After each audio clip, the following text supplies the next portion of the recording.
In the name of the Father, and the Son, and the Holy Spirit, one God, Amen.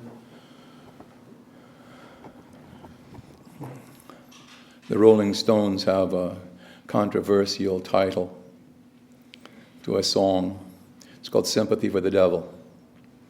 And I am going to speak now, and this sermon may be entitled Sympathy for the Jews. You see, had we been there, had Christ arisen, and we were in this time, when I say arisen, I don't mean from the dead. I mean when he became someone for whom we had awareness. Would we have easily given up all of our traditions? Would we have changed the direction of our lives? You know, I was with Pope Shenouda in the monastery one time. This is just before my ordination. And I was speaking to him, asking him things that an American would ask. For example, this is 32 years ago and some change, 33 years ago. I asked him about the date on which we celebrate Christmas. Might it be more comfortable for many of the young people, especially, who are in America or in foreign lands, to move the date to the 25th of December, right? And he looked at me and he said, yes, there's some benefit for that perhaps, but he said, I could never do that. You know, there are some people in Egypt, and the only thing that they know that separates us from the Catholics is the date upon which we celebrate Christmas. Christmas. Now, what is the meaning of me telling you this story? It's that the average person doesn't know very much about his own faith. He doesn't know very much at all about his own theology. And sometimes there is something upon which, it's like the linchpin on a wagon. I mean, if you pull this out, then the horses move on and the cart stays behind.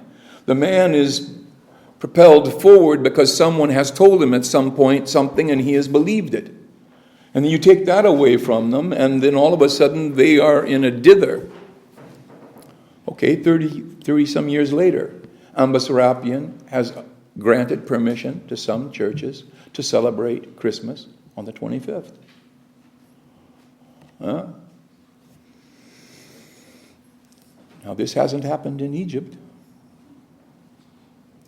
at least to my knowledge. I should always counter things by saying something like that.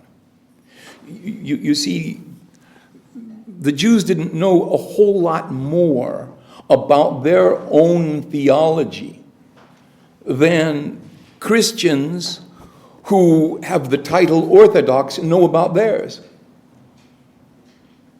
Most people are woefully ignorant. One time I said at St. George, one of the reasons I'm no longer there, I said, suppose at the door I meet you, and I say, unless you can say the Kanun al-Imam, unless you can say the Holy Creed, you can't come inside the church. It's because the Egyptians themselves don't even know that. They don't even know that. Many. They pretend they know. They mouth words. I was just in a home 2 weeks ago where this is the case. The woman's complaining about her kids not praying. I said, do you pray with your kids? I said, then she says, well, she's got reason after reason why she can't pray with her kids. I said, okay, I'm going to take another approach. Do you pray? Yeah, I pray. I say, okay, say some prayers for me. She's 43 years old. 43 years old. And she's stumbling over Kodus, Kodus, Kodus, Rabasaba, Ora, Samawal. You understand? Nuazimek Yom El Nur El Hakiki. She can't do it. She can say the first line, and then she stumbles. This is fake Christianity. So do you imagine that the Jews weren't fake Jews? Do you imagine that the Jews were all Pharisaical, that they'd all studied? Remember the first time when Jesus Christ began to expound on the prophet of Isaiah, the readings that were in the temple that day, they said, how is it that this man can do that, seeing that he knoweth not letters? It means he'd not been trained in Hebrew. He was an Aramaic-speaking person. And they were astounded this carpenter's son could do that. How did that happen? Who taught him? Who was the one? Jews were just as ignorant as the people today walking around, I'm a Muslim, I'm a Hindu, I'm a this, I'm a that. They just know what they are because from the very time they could understand the word, they were told that's what they were. But if they had to give an account of why they were and to whom they belonged, they couldn't do it. So sympathy for the Jews. He said to the people, do not labor for the food. Do not labor for the food. Do you know that every time, I was going to mention this to you guys earlier, the deacons I'm talking to now who, before the service, were here and we were putting the church together before we could start to pray. So for you guys, I'm saying this to you now. You should have heard it first. Why is it that the Jews, when they bring up something, they're bringing up the miracle having to do with food? When they say, give us a sign, right? Then the next reference is, our fathers did eat manna in the wilderness, you know. Not, you walked on water. You restored sight to the blind. You made the maimed to behold. Okay, going backwards. You were seen as the one who was holding up the bronze snake. So when the vipers had bitten the Israelites, whoever looked to the bronze snake, the cross, the deliverer at this time, Moses, but the type of Jesus Christ who would perfect all things. They didn't mention any other miracle. It was the miracle of food. You know, even in our church, people know that if you get here in time to have heard the gospel, you get food. You can come to the table and eat. You don't show up on time, no food. The priest knows who comes. It's a small church. It's not one of these things where you can like sneak in. But I know, I'm aware. And I'm not going to give somebody. Last week, a person came up to me and said, I'm late, I had car trouble. I excused them without further contemplation. It was just, okay. But do you know that people are so willing to give up a portion of their lives, but that portion is something that they want to decide. This is the portion. I remember Abona Bishoy Gabriel of blessed memory, someone was complaining about they had to give a tithe of 10%. And he said, no. That was for the Jews. We're Christians. We can give a lot more than 10%. But people will negotiate that 10% right down to the last millim. I had somebody talk to me the other day and saying, now, is that 10% after-tax income? You know, what exactly does that 10% consist of? I want, you know, I'm shaving that right on down to the last penny. This is a characteristic of all people. A lot of times we just castigate the Jews and say, oh, the Jews, like it's black and it's white. We, of course, being white. And they, the dirty Jews, the Jews were the repository of all of God's words, of all of his deeds up until the time of the incarnation. The Jews weren't bad at all.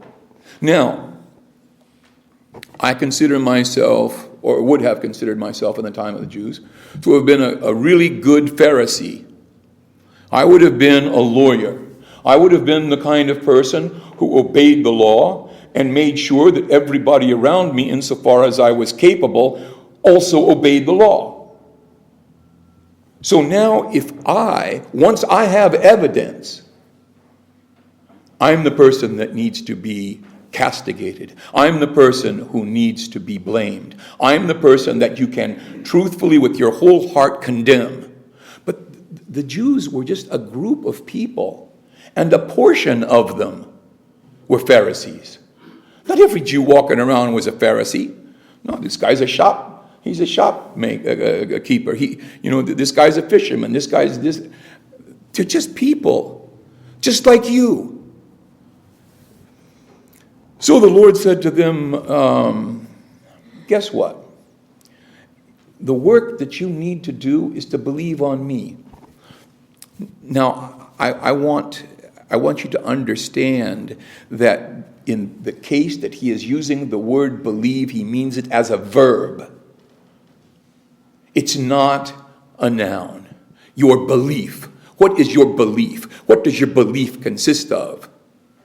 No, he's actually saying you do the works of God, and that is emblematic of your belief. I don't need words. Remember the line from St. Francis? Not Pope Francis. St. Francis? He says, pray always. And if you must, use words.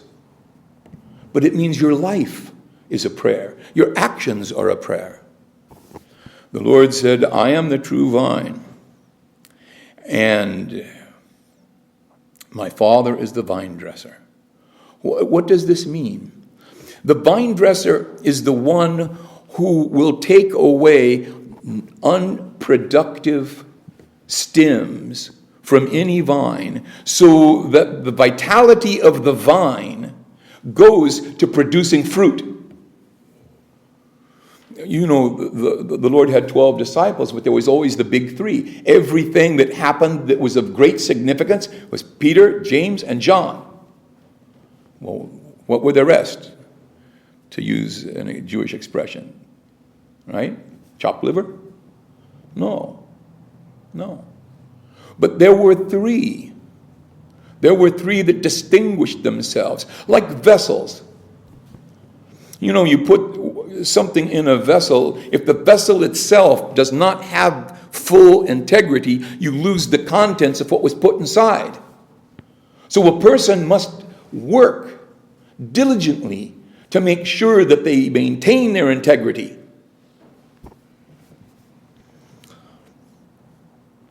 You know, the Jews were not interested in Jesus Christ being the bread.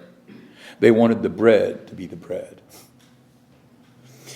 And this belly of ours, we make a great deal. We were just talking about this again before, or as the church was being prepared for service today, about the length of our fasting being 55 days instead of 40 like everybody else.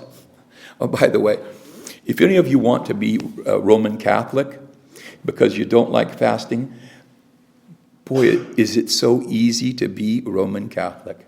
I want to tell you, first of all, Sam, if you're above the age of 59 in the Roman Church, you don't have to fast at all. You're exempt from fasting. 59. You know, I've wasted the last 15 years. I could have been cruising. I could have apple pie anytime I felt like it. I would have died at 60 because of being obese, but that's the one thing they don't tell you. If you look at their patriarch, too, it's kind of emblematic that he's not a big advocate or proponent personally of fasting. I know that some people are going to hate me for saying something like that, but it's hard for me to think about one church as being equal to another church when you find that in spiritual things the rigor is not present. It's just not present. It's not present in the priesthood. It's not present in the episcopacy. It's not present anywhere, top to bottom. It just is. And people are so proud, and they go to places and they point at things and say, look at this, and look what we've done, and look at the history, and look. These are just people. I don't blame them for that any more than I blame the Jews for being proud. Think about it. You're amongst all of these pagans, and you are the people that are claiming that there is one God. And by the way, you are right, and everybody else is wrong. You are right, and everyone else is in error. And to not be proud of that? Now, how am I going to give that up? What exactly is going to be my motivation for giving that up? So, do I want to see a sign? Yeah, but the Jews betrayed themselves, or these people betrayed themselves. They're saying, hey, food first. Oh, by the way, if you've read The Brothers Karamazov by Dostoevsky, there is a chapter in there called The Grand Inquisitor. Dostoevsky was a contemporary of Saint Tikhon. I know you don't know these names, Tikhon. But in this book, Jesus Christ comes back and meets the patriarch. And the patriarch says, what are you doing here? and then, I'm not going to tell you the story, but the essence of it is the people want bread. The people want bread. They don't want sound teaching. If I go into a house and there is somebody in that house that is wayward, somebody in that house that is going bad, some close relative to someone, excuse piled upon excuse piled upon excuse is made for this person, which would not be made for somebody else if we were talking about another home and another family in another part of the... It's because that instinct of herd gathering causes us to look out for the individual herd in which we find ourselves a constituent part. It's just human nature, and human nature is fallen and it's low. Now, the Lord said to them, look,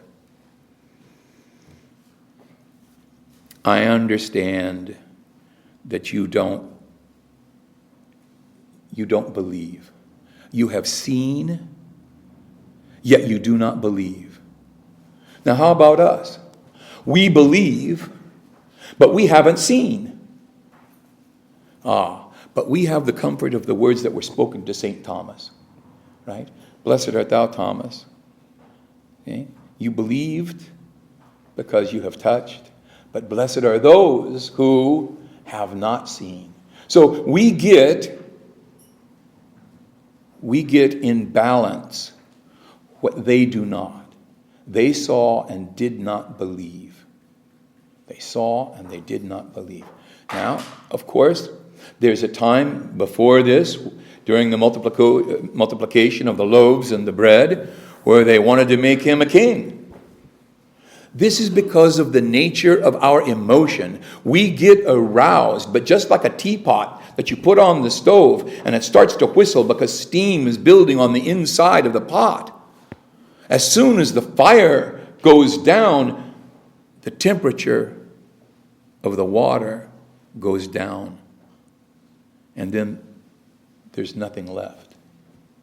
So he built the fire with the miracle. They responded to the miracle, but the miracle didn't last because they didn't spiritualize the miracle. They made it an event and not a principle.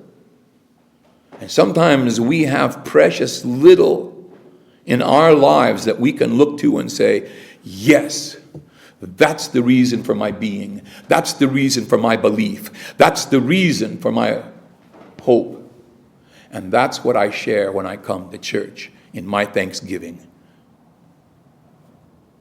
So they were told, no one can come to the Father, to me, meaning the Lord Jesus Christ, except the Father draw him. And it's written in the prophets, they shall all be taught by God. These are piercing words. They shall all be taught by God. If you are listening now, if you are really listening, then you will begin to understand just how great it is, my exposition, I'm speaking about Jesus, about the things that I've told you. And it's important that each one of us, knowing how much, could we pass the theological exam if somebody asked us? If somebody said, say the normal prayers of the church without error, could you do it? Just that. I once was sitting when my children were small, and we were in an office, and they were getting orthodontia treatments from Sausenbutros. Many of you know Sausenbutros. So there was this little girl that was in there. She was maybe 12, and in the dentist's office, they're playing music, popular music. And this little girl knew the lyrics to every single song that came on. Every single song. And, you know, with Sousa and I had one kid go in, and the other kid sitting there, and then the other kid goes in. So I'm in there for 2 hours. I don't know who this little girl was waiting for. But over the course of at least an hour, every song that came on, she knew every single lyric. How many songs do you know? How many songs do you know? Then ask yourself, how many psalms do you know? How many psalms do you know? Well, that's the case of the Jews. When the Lord was saying something as a quotation from their history, many of the people, they'd heard it before, but it was something in the forefront of their minds. Again, that's why I'm saying sympathy for the Jews. If you found somebody who was a Pharisee, and if you found somebody who claimed that he was not just a man of the law, but a doer of the law himself, then his rejection of Christ was a fundamental error that could have been just what was comfortable for him alone and had nothing whatsoever to do with principle. That person you condemn. That person you condemn. But the rest of them, they're just people. They're just like us. And we are woefully ignorant. And so were they. And now this new person comes and tells them, the things in which you trusted, even small as they are, the things in which you trusted, they're going to change. They're going to change for the better. But in order for you to understand that they're going to change for the better, you have to believe in me. And of course, the idea was that this is a hard thing. This is a hard thing. And as you go further, this is the 6th chapter of the book of John that we're reading, when the Lord says, unless you eat my body and drink my blood, you have no life in you. Everybody went away. Nobody could hear this. And he went to his own disciples. And there's this very poignant line. It says, will you also go away? Will you also go? Will you deacons also go away? Will you go away? When it gets hard, will you go away? You know? I look at the church today, it's not very well assembled, and I say, where did all the people go away to? I hate to end a sentence with a preposition because it's bad English, but where'd they all go? You know? It's just a question to ask yourself. Do you know where the people went? They're not here. And it's the last Sunday before we begin our Lenten journey. It's an amazing thing, isn't it? Don't think of the Jews, oh, bad Jews, bad Jews, bad Jews. Great Christians, great Christians, great Christians. No. Think people. Think people. Some good, some bad, some faithful, some not, some spiritual, some material, some deep, some superficial. some acquisitive, some who don't care about materialism, some people who are vain and proud, and other people who are humble. Think about that. You know, a lot of times old people, they get humble. It's because when they look in the mirror, they've got nothing that they see it's good. I know because it happened to me. We have to have sympathy one for another, groups for another. We can't always think in terms, when we look at other groups, that they're bad and we're good. It's the wrong thing to think of. Think of them as textured, some good, some bad, just like us sitting here today in the Lord's house. May we all become good if we're not. Glory be to his holy name, both now and ever, into the age of all ages. Amen.